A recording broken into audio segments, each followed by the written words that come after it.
All right, let's do this fast. Today I got so fed up because I was trying to clean up the entire studio and I found out things that I don't think I should have bought. And this video is about things that you shouldn't buy because I already did and I kinda regret it. Hey, what is good everyone, Chris here, welcome back to the channel. And like I said, this is gonna be a short video. I just wanna raise awareness of your basically money and tell you that some things when it comes to photography are a little bit too much, and we tend to buy all kinds of crazy stuff just because they look good or just because we think that they're going to improve our skills or our, I don't know, handling of the cameras and lenses and all that stuff. Let me tell you three things that I believe I invested too much money into. And the last one is probably gonna make you cringe a little bit. Anyway, the first thing are straps. So over the years, I probably used over 20 cameras in terms of cameras, not necessarily brands. And every camera, every single one, comes with these straps. This one, for example, is from the Fujifilm S5 Pro. This one is from a Sony handheld camera that a Handycam that I used for family stuff. This one is actually a strap that I bought. That to me there is no difference between this one and this one or this one.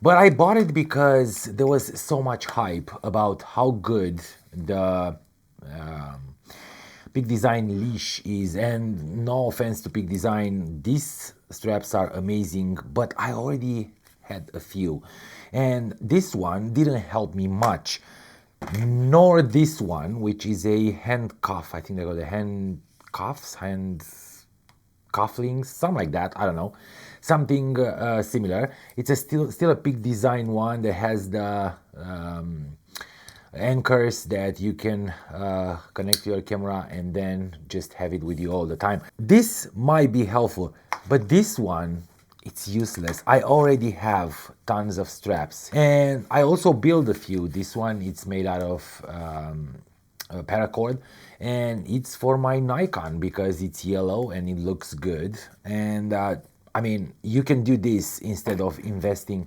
in these ones. What is this? Very cool strap. Very cool strap. You know what? They're just accessories. Will that help you take better photos? No. Each and every of these straps, there you go.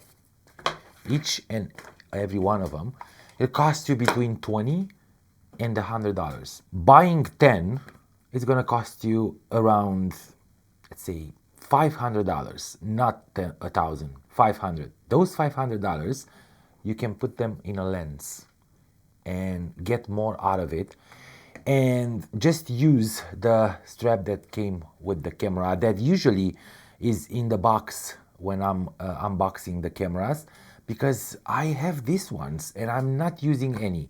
This is waste of money, guys. Don't buy straps if you don't need one, and definitely don't buy 10 of them. Now, the second one, and the full disclaimer, I didn't buy all of this, but a few for sure, are the cheapest, most ugliest and useless UV filters, and to be honest, other filters as well. Look, you see this? And like I said, I didn't buy them all, but I bought a few. These are full of filters, cheap filters. These ones, if I remember correctly, are the ones that are actually a little bit higher quality, but these ones are super cheap, and I'm not kidding. I have three together here. These things are useless. People say that they will protect your lens from scratches in the front element. It doesn't protect anything. Trust me, it degrades the image quality of your lenses, even the top quality ones. It creates glare, it creates flare, it creates all kinds of weird stuff when you're shooting in the sunny conditions or with light hitting your front element. So please do not buy UV filters, just use the lens hood, okay? This protects your front element. And think of this, the more of this you buy, like 10 bucks a piece or something like $5, the more you buy, the more you're gonna need storage for them, because you're gonna put them on, you're gonna use them for a week or so, you're gonna realize that the image quality is degrading, and you're gonna take them off and then stack them like I do. Now, I'm not saying don't buy filters. Filters are good, but to me, the only filter that it actually matters, it's an ND filter. And if you don't know what an ND filter is, it's a filter that cuts the amount of light, okay? You can tell that if I'm putting it on, it cuts the amount of light that hits my face right now, or me. These are the only ones that matter, and sometimes there are other filters that might be helpful, like for example the infrared filter that you can put in front of a lens and create that interesting look of the infrared light hitting the sensor. Everything is fluffy and white, and that is a great filter. Also, the creative filters like yellow, blue, red filters that we used to use on our SLRs in the past, they're great filters to have if you want to be creative and if you are using them. That's very important. The other filter that I usually have, and I think I have a couple here, it's a circular polarizer filter. The circular polarizer filter is the one that darkens. This is not a circular polarizer. This is an ND filter. Let me see if I can find a polarizer. Okay, so this is a circular polarizer. So this one helps with reducing glare on water, also darkens the sky a little bit. And yeah, that is probably a useful filter, especially if you're shooting landscapes. But if you are shooting family, and if you're shooting street photography, sports, wildlife, if you are not filming, if you are not recording moments, these filters are rendering useless in time. You're going to use it once or twice. I'm not sure if your $20 that you're paying on a filter are actually worth, I don't know, 2 hours of shooting, but I'm sure it does not.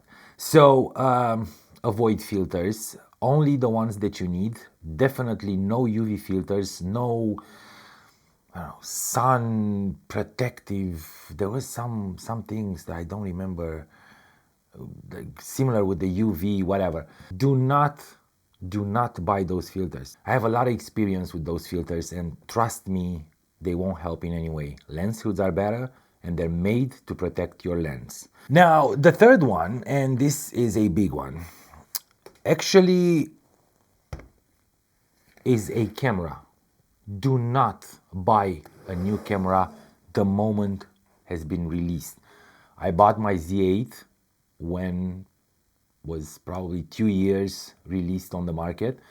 I bought all my Fujifilm cameras that you know about way after they're being released. Some of them, they were already old and considered retired.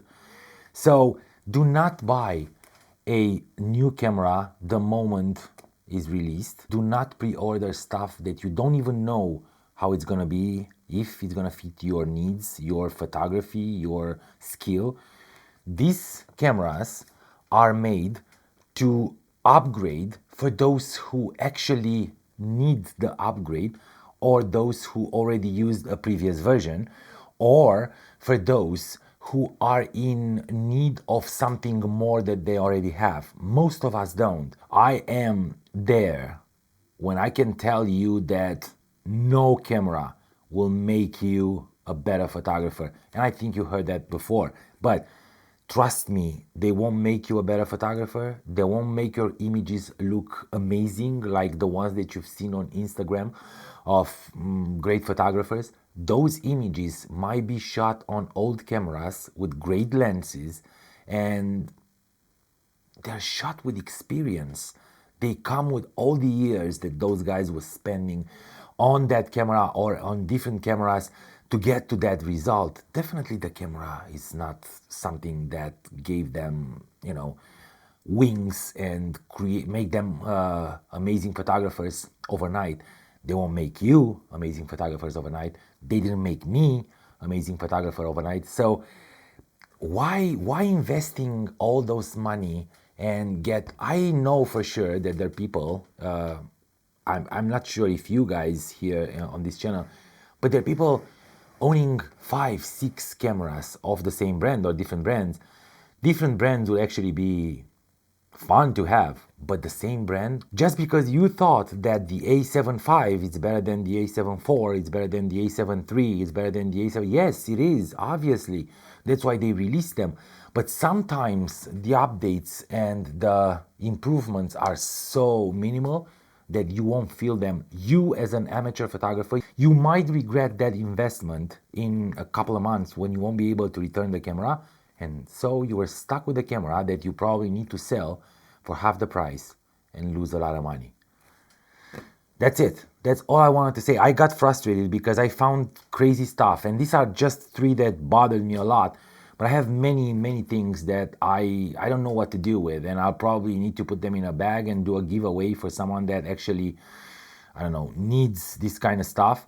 Anyway, thank you so much for watching. Thank you guys for being here for me for all these, small videos, long videos. And don't forget to subscribe, obviously. And if you like these videos, give them a thumbs up. It's super important. The algorithm shows others that these are good videos, and if you consider them good, others might want to watch them too. Now, I'm very curious for you guys to let me know in the comments below what accessory you have in excess. What did you buy that now you're regretting and you have many? So put your comments in the box down below and let's start the conversation. And if you still have a little bit of your coffee, just watch this video.